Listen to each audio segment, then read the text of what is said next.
A very good afternoon on behalf of India FinTech Forum. I am Medha Sinha, and here we have with us Mr. Vikas M. Sachdeva, CEO of MK Investment Managers. Mr. Sachdeva has been an erstwhile member on the Mutual Fund Advisory Committee appointed by SEBI. He has also served as a director on the board of the Association of Mutual Funds of India. More recently, he was associated with the Asset Managers Roundtable, which serves as the nodal body for foreign portfolio investors in the country. Hello, Mr. Sachdeva. Welcome to our FinTech Leadership Series. Hello, and thank you for having me. It's our pleasure. So, sir, in recent months, we have witnessed the Sensex soaring in spite of economic contraction. What are the reasons behind this disconnect between the stock markets and the real economy? Also, what do you think would be the implications of this widening gulf? So, there is always a perspective to things, and the stock markets usually have a forward-looking perspective. They tend to discount things much faster and sort of evaluate and value stocks from that perspective. Two things you mentioned about the gap between the real world and the stock markets, and the other, if you will talk about, is the volatility. So what is happening? Last year around this time when we had the pandemic, it was absolutely open blue sky. Nobody knew what was happening, except for the fact that China was 3 4 months ahead of you in terms of what the opening up and all of that. There was no template, so people were finding their way, and there were issues which were coming up, and we were firefighting them. Yeah. So along the way, there was a lot of RBI liquidity injection. There were a lot of stops announced by the government. Businesses suffered a lot, etc., etc., etc. So what you would have realized is that when the pandemic happened, it was like pressing the brakes on a car moving at 100 kilometers per hour. So obviously everything gets rattled. But once you start off, you know that this is a probability which may or may not happen again. So you just test your brakes and say, okay, next time it happens, I'm going to probably not speed at 100 kilometers. I'll go, at a rate which I can control. When businesses started opening up, and there was this whole thing about there was no such thing as second wave at that point of time. So obviously, there was some expectations built in, and markets started recovering. One of the main reasons markets started recovering was basically liquidity. There was a lot of liquidity sloshing around, and wherever the markets could sense or smell growth, markets liquidity flowed there. The government of India also initiated several new, initiatives like they talked about corporate taxation coming down for new units, and the budgets have been revolutionary in terms of promoting business, the PLI schemes, etc. So globally, investors have been looking at opportunities like this in a return-starved world, and that is why they came in here. In India, if you look at mutual funds, they've been collecting close to $1.5 billion, $2 billion per month in terms of retail investing. You talk about retail participation in the stock market, that has gone up. People are not spending enough. People are sitting at home. People have access to information. So the number of demat accounts which have been there, whether it's Zerodha or ICICI Securities or Angel Broking, it's just been going through the roof. Net net, all of this money is coming into the stock market, which are not necessarily conventional sources. Like for example, the retail accounts are not necessarily conventional sources. Now, what has happened is because of second wave, people have become very jittery, which is what has led to the volatility. So volatility will continue to persist in a market like this. Whenever you have bad news or seemingly bad news, markets will react, markets will correct, and markets will come back after that. The broad trend is positive because the stock markets are now already looking at beyond the second wave. They're talking about a post-vaccination trade, if you will. That given the fact that vaccination has started happening, assuming the bulk of the population gets done by say July, August, November, there are 3 or 4 scenarios playing out. This is how things will start planning out. So a lot of industries which are hitherto shut will start going up. The service economy will start going up. So the stock markets have already started discounting that. Now, what can puncture the rally? I'm using the word puncture, I'm not saying deflate, in the sense that the markets will probably not go down to 7,500 again, but they'll be volatile. You could have monsoons as a factor, so markets will react to monsoons. You could have the third wave coming in. If you're not ready for the third wave, again, that will be a problem. Last but not the least, I think there is a very interesting psychological aspect to what the markets are. There was a recent survey which was done, which showed that most of the registered offices of investment managers are in Mumbai, and then in Delhi, and not as much as the rest of the country.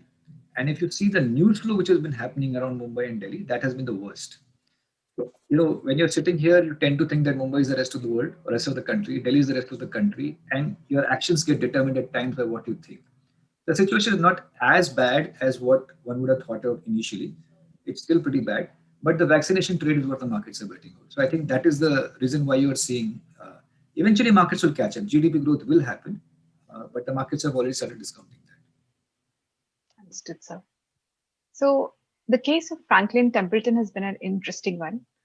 Franklin Templeton Investments has revealed the risk that sudden redemption pressure poses to mutual funds. What have been the key takeaways for asset management companies from this FT fiasco?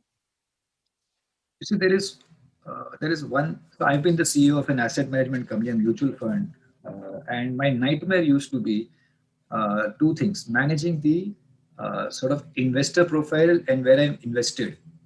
Now, it is not necessarily it's in terms of fixed income only. Fixed income, obviously, it's a function of liquidity. Let's not take fixed income. Let's take small cap stocks, for example. Okay, if I have a portfolio of say 100 crores worth which I'm investing in small caps, it's a big sum of money to go into small caps, and I have five investors who have say 15% each in my portfolio, right? So my concentration risk is 75%, which means the day these five investors walk out, I will have to sell 75 crores worth of small caps, which will keep the prices crashing. So the profile is not matched. Okay, it is even more so in the case of fixed income. And in the search for returns, you go down the credit curve, the liquidity automatically starts disappearing. If you want liquidity, it comes at a premium in terms of returns. Returns are not very high. That is the quality premium trade-off which you have. But if you're going to go down the curve and you're going to say, I want to have more and more returns, I will get into double A paper, double A minus paper, A plus paper. They might be very good bets till the time there is no liquidity risk. And I'm not going to be singling out one company. I'm just telling this as a situation. So I think one of the biggest learnings which keeps coming again and again and again is the fact that you have uh, liquidity as a factor, which, which in good times gets taken for granted, but at times like this, it'll come back to haunt you. Let's put it in a very simple way. If today you are earning 10,000 rupees a month, I'm just taking that as an example, and the stock markets are on a roll, and you say, I'm so bullish on the stock markets, I'm going to put in all my savings. So you start off with 6,000 rupees a month because you can manage with it 4,000. Gradually, you start thinking, I'm making so much of money, let me put in 7,000, let me put in 8,000. There will come a time and a place where maybe you'll have 8,500 rupees on the stock market. You'll be living a very frugal lifestyle, just putting all your money there. But suddenly the markets will tank. And at that point of time, you will realize that if only I had cash, right? So liquidity is the issue here. And I think this is going to keep coming again and again and again in different avatars, whether it's in equity, whether it's in debt. And this is going to be a problem till the time you have a risk profile in terms of investors. It's a very high risk business.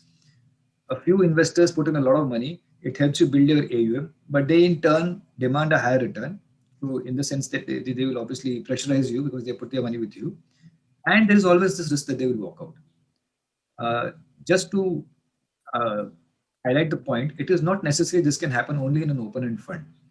In 2008, there was a run on fixed maturity plans, which are closed-ended funds, wherein people were saying, I will pay an exit load, come what may, but I want to get out. Again, the whole issue boiled down to liquidity because the underlying paper was real estate, which was not very liquid at that time. Understood, sir. That's a very interesting concept. In your years of experience in the investment management arena, what do you think are the key factors to look at in order to gauge the investment worthiness of any asset? You're talking in capacity as the head of a business or as an individual? As an investor, outside investor, sir. Outside investor. So I think it boils down to two things. One is how conducive is it to my risk profile? Right. Different people have different risk appetites. There's a very interesting survey which has happened, wherein people were asked as to their risk appetite in terms of a survey, and most people said they are high risk. Okay, they can afford to have say a 30% drawdown in terms of their investments. They don't mind that. But in real life, when it actually started happening, these investors turned extremely cautious. So what you write and what you think are two different things. Yeah. So it has to natively appeal to your risk profile. Why are some people more comfortable with fixed deposits and gold, despite the fact that they know that they will never get too many returns, too much of return in that, right? It's because Risk it's a averseness. risk profile. Yeah. You talk to my father, he will he will cringe at the thought of putting in money in equity. But if you talk to my son, he will wonder why I'm putting my money in FDs. So at a certain age, you will have a risk profile which is conducive to you. I'm just making a generalization here. Right. It doesn't work for me. I'm a very high risk investor. So first is how does it appeal to your risk profile, and the other is how it fits into your goals. What are your goals? What are you saving for? Okay, if your goal is very clearly defined. So I have a friend of mine. She's a doctor. Okay, and she's reasonably her risk profile is pretty balanced. But she has a goal. She says that I have this sum of money which I want to create and I want to keep because 4 years down the line, my son is going to go to the US for his studies. Now, if the goal is 4 years down the line and she's saving money, it cannot be in very high risk assets, right? So, what is your goal? If your goal is 20 years, then obviously you have to put in money more in equity, and that suddenly starts appealing to you because it beats inflation and all of that. If your goal is not very long term oriented, then obviously too much of equity or any equity doesn't make sense. So these are the two touchstones. How does it appeal to my risk profile, and the other is how does it blend with my goal. Now, all of these things taken care of, there will be a case in everybody's life when you realize that it's a hockey stick, right? So initially when you start earning, you have a lot of liabilities. You're not earning as much to pay off your EMIs. Then you get married, you have children, and suddenly you start realizing that you're keeping your nose above water, you're not saving anything. But gradually, as your income starts increasing and your liabilities start to stabilize, your cash flow start increasing. At that point of time, once your goals are taken care of, your risk appetite automatically starts increasing. At that point of time, you start saying, listen, I would like to invest for the future. So conversely, you will find most 40 or 50-year-olds in textbooks, they will say that they should not be very high risk.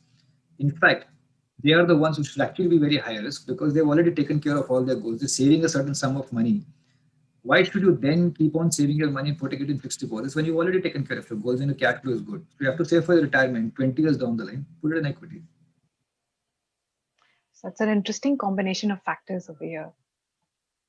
Moving forward, we've seen that there's a recent explosion in retail trading and investing, generally aided by the rise of zero fee brokers like Grow and Robinhood, etc. What are the opportunities that come with this new customer profile? And also on the flip side, do you think that this could lead to recurrence of another GameStop like event? So there are two questions in this. The first one is, what are the opportunities? See, a lot of focus goes on the zero fee aspect. That is definitely a hook, with which everybody gets interested in. But if you see the real part is convenience. They make things very easy for you.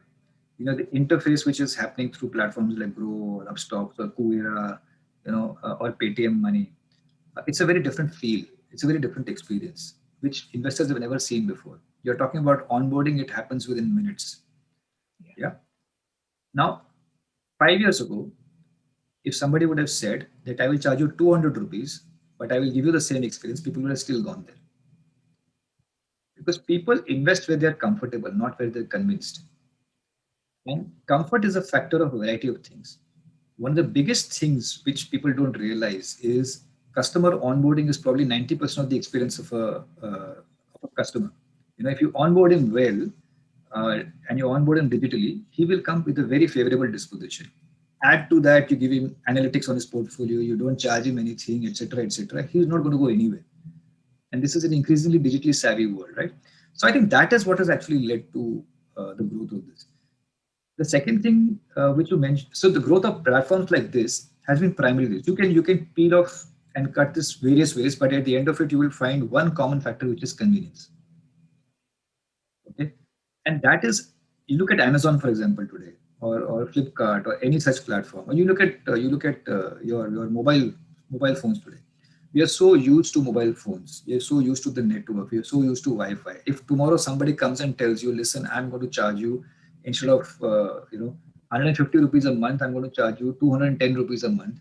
Are you going to switch off? Are you going to say no, no, no? It's too much. I'm going to switch off my Wi-Fi because you're already hooked onto it. It's something which is very convenient. It's part of your life. So all of these platforms will eventually monetize all of these clients. Yeah. Amazon took 10 years to do that. They will also take the same way. But it is convenience which is the underlying factor. When you're talking about GameStop-like occurrences, you have to realize that GameStop is not a result of the platforms. It is a result of the information explosion around the platforms. So Reddit is what caused GameStop. Yeah. Robinhood did not. Okay. You can hold Robinhood or any other such platform guilty for a variety of things, but then the point is that they are also seeing an explosion like what they've never seen before. These are all new things. Nobody's ever seen. This is open blue sky again, right? So you will have somebody in Robinhood, somebody actually committed suicide around a year and a half back, a Robinhood investor, because he saw a certain sum of money debited, outstanding in his account. He didn't realize he was doing FNO, futures and options on Robinhood, which is when Robinhood learned from that experience, put in a lot of disclaimers, put in a lot of training videos. This is a learning experience, correct? There is so much of information. So if there's a Reddit platform which starts talking to you about GameStop and there's a group of people who will go, rah, let's make sure that GameStop is our answer to the capitalists of the world and ramp it up, it is going to happen. Why are we talking about GameStop? If you look at Tesla, that man is an icon. He says something, Bitcoins go up. He says something, Bitcoins go down. So it's not just GameStop. I think we're living in a world wherein our opinions and our sentiments are increasingly influenced by what we hear and see around us. So I hope I've answered your question. Yes, sir, you have. So moving on, recently SEBI announced that key personnel of asset management companies must get at least 20% of their CTC from investments in their own funds. What are your thoughts on the skin in the game rule? So fundamentally, skin in the game is a good concept. Okay, it is. I put in my money in my own schemes, and the way I look at it is, I come from two perspectives there. As the CEO of the business, I head the investment committee, but I'm also there representing the customer because I'm a customer myself. Some of the toughest questions I ask are from the point of view of a customer. Because as a CEO, you know that there are checks and balances, but as a customer, the way I see things, I don't see that as a CEO. Okay. So it makes sense to have skin in the game. My fundamental assumption is that. Now, to what extent do you pull it out or drag it out is something which is a learning experience. So you have to understand the regulator will never react. The regulator is slow, but they're not reactive. They would have watched trends across the business. So, for example, if you talk about the asset management space, well, I come from that space. The salaries of senior management professionals are disproportionate to the AUMs at times. At times, I'm not saying all the time, right? So, what SEBI is saying is that, listen, here are these people who are really doing a lot of, see, it's a function of a variety of things. You can't really blame the CEOs or the CIOs for that. I'm just making a general assumption. So SEBI, the way they will look at it is, here is a team which has been steering the ship for the last 5-7 years. The AUMs have not been growing, but the salaries are growing. Okay. The investor returns are probably also not coming in there. So let us do one thing. Let us make sure that everybody eats from the same kitchen. So let the part of the salary go from the schemes themselves. And it goes back to what I was talking about, that if you start wearing the hat of a CEO and a customer, you look at two very different perspectives. Now, I think where things have got stretched a bit is because if you are stipulating an amount of 20% and you're saying you have to be across all your schemes if you're the CEO or the CTO or whatever, I think that probably the regulator wouldn't have realized. But I will tell you again one more thing. In all my years of interacting with the regulator, they cop a lot of flack for a lot of things, but they're one of the most responsible people. They listen to everything you say. They will find data and logic. And if you go to them with data and logic, okay, there is a 100% chance that they will alter things. Because the idea of SEBI is not to shortchange senior professionals in the industry. SEBI is looking at it from a very different perspective. And okay, there's been collateral damage. There are some things which probably they didn't realize. So come back with feedback and we will take it up. So fundamentally, I think it's a good thing. It's just that it needs to be fine-tuned. And this is the case with every single regulation. Understood, sir. Finally, there's been a lot of curiosity surrounding new and emerging asset classes, such as cryptocurrencies and non-fungible tokens. So what is your investment advice regarding these? So I look at both of these with a lot of curiosity. Fundamentally, I'm a very curious person. I don't prejudge things. Uh, that has helped me stay relevant. That has helped me stay tuned into what is happening. Okay, and it goes across books, music, cryptocurrencies, everything. Okay, I may not know everything about everything, but I like to know something about everything so that I can take my own decisions. I talk to a lot of people also on that. I read a lot. Now, I will give another parallel. Okay, in the year 2000, that is probably much before most of the students here would be having born. 99 2000, there was this whole thing which was a dot-com boom which was starting to happen, and there was this thing called Y2K. Okay. So dot-com boom and Y2K very quickly. Y2K was that the moment the year changes from 99 to 2000, 2000. the date will be reset, everything will be zero, planes will crash out of the sky, everything will come crashing down. And trust me, there was a lot of trepidation as the clock down, counted down from 99 to 2000. Nothing happened by the way. But what actually happened was Indian businesses took off. All Indian businesses built business models around Y2K. The world saw how efficient Indian businesses were. So the Infosys of the world, TCSs of the world, Satyams of the world did extremely well in Y2K, and I think they never looked back, right? But it didn't happen. But it was terrible at that point of time what was going to happen. All sorts of conspiracy theories. And mind you, internet was in its infancy at that time. We still had to dial up to connect to the internet, not like this. Then you talk about dot com. Now, dot com started off as a fad, okay, in the sense that initially everybody understood that this is a whole new way of doing things and it will change business landscape forever, right? So much so that at that point of time, if a company announced that they were coming up with a website, stock markets used to take the price up. I still remember Hindustan Lever Limited, it used to be called Hindustan Lever at that point of time. There was a press release which came in at 4:30 in the evening one day, which said that Hindustan Lever is proud to announce the launch of its website. I think it was HLL.com or something like that, right? Next day, the stock was up 5% just on that news. Just on that news. You're talking about cryptocurrency being crazy. You're talking about NFT being crazy. Think about that now. And we're all wondering what's happening here. Stock market valuations were looked at in terms of eyeballs. So how many times has a person or as a client visited your website and how long has he stayed there? So if you have eyeballs, okay, that increased your valuation. What happened after that is history. A lot of business models went bust. 2001, 9/11 is just an excuse. This was bound to fail. Okay, the dot-com bust was bound to happen because everything reached unreasonable levels. If somebody would have dismissed all of that then, they would have not caught on to what is happening today. It's taken 5, 6, 8, 10 years for it to develop. But now you see the fangs of the world, you see the business models coming out of the world. The genesis was way back in 2000, the dot-com crash. Okay, everybody's learned from the businesses, everything is going great guns, right? The same thing will happen to cryptocurrency and NFTs. This is a fad which is right there. Okay, it is a fad because people are not able to understand, not able to come to terms with this. What is happening there? Governments are nervous. Investors, some investors are here for the fun of it. Some investors are getting jittery. Bitcoins go up and down 98% in a day. NFTs are. I mean, honestly, I'm still trying to study why NFTs should sell so as much, but I don't have an answer to that. My sense is this will all cool down. There will be what we call as a correction. Everything goes through a correction. Everything goes through a rationalization process. Bitcoin's cryptocurrency has probably gone through one bit of rationalization. Okay, there will be a little bit more of a dramatic uh, sort of this thing which will happen. You will see the real essence of cryptocurrencies and all such things come after that. So maybe the question you should ask me is, when do you think cryptocurrencies and NFTs will gain legitimacy? My sense is 5 years from now. It could be earlier at the rate at which digitization is happening. But in the current state, most people will not invest.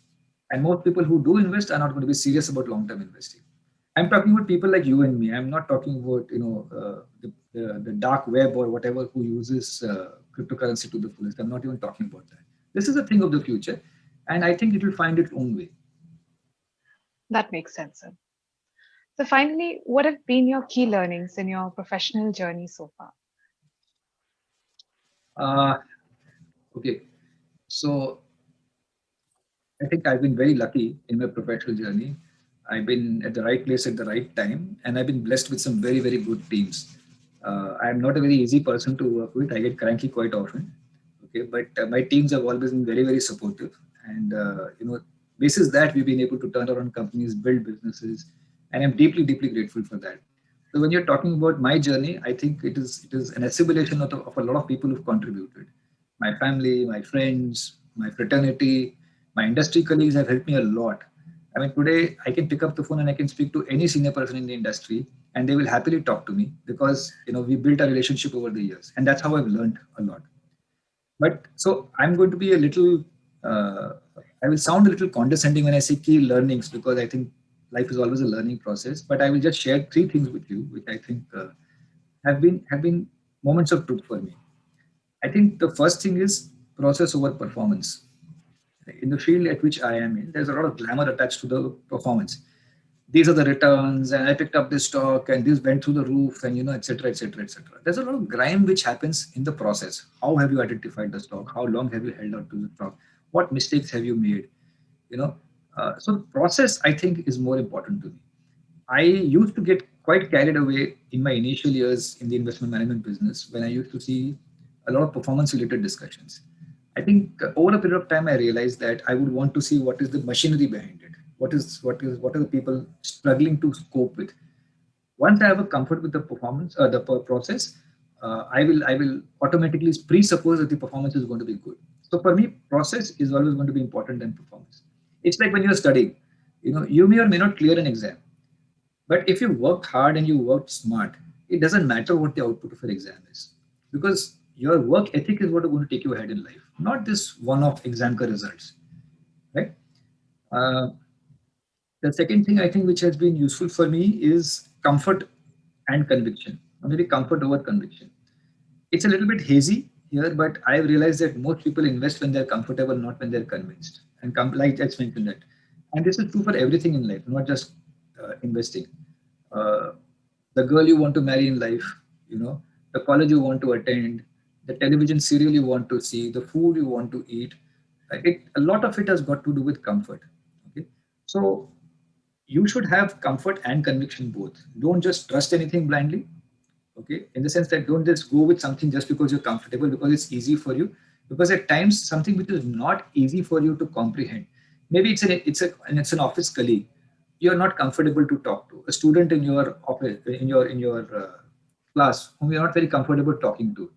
What you might miss out is that student might be brilliant, he might be a nerd, he might be brilliant, he might be socially challenged. But if you keep looking at comfort rather than conviction, spend time with something you're not comfortable with, you will realize you'll learn that much more. For me, that is how I built up my entire muscle memory of my different skills. uh, I've never been a very communicative person. I've been a very shy child. So I've really built this up over a period of time subconsciously, because you talk about learnings, I'm just sharing with you. There was no thought behind this, it's all subconscious. And last is something which comes with the field I am in. Keep taking stock, don't just trust. Ultimately it is your life, it is your money, it is something you are responsible for. If you do well, you take responsibility, but if you're not doing well, you have to take responsibility, because there's nobody else. And for that, to make sure that you hold yourself accountable, you have to keep taking stock. Am I going the right way? Am I doing the right things? Is my process right? Okay, don't just trust just because something has happened very nicely for you. Doesn't mean that it will keep happening. It's typically, if you see the way two batsmen go out and bat, somebody at the top of the order, if he hits a four or a six, he will practice that shot once again, or if he misses it, he'll practice that shot once again.